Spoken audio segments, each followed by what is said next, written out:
ukuthi uDaniel ube isithunjwa noma bebengabathunjwa nabangani bakhe bengabathunjwa bakuphi baseBhabheli bethunjwe inkosi uNebukadnezar.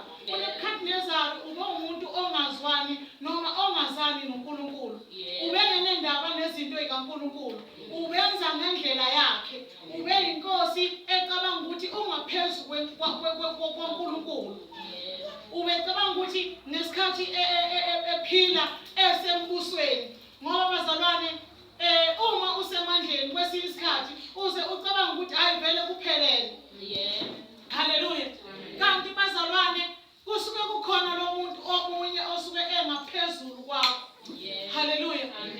Ngifuna ukuzothi nje namhlanje God is in control bazalwane. Haleluya.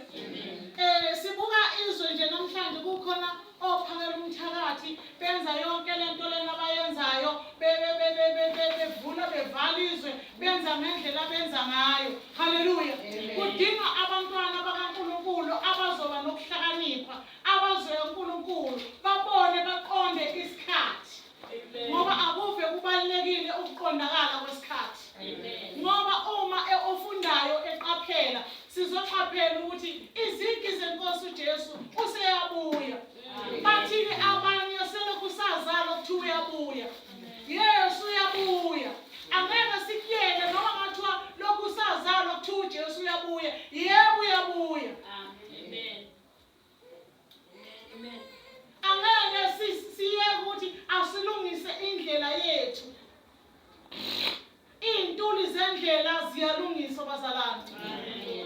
Uma ke bethunjiwe laphayana oDaniel nabangani bakhe bathunjiwe basekuthunjweni kuphi eBhabheli. uNebukadnezar kufika isikhathi la khona ku chapter 2 ephupha iphupha.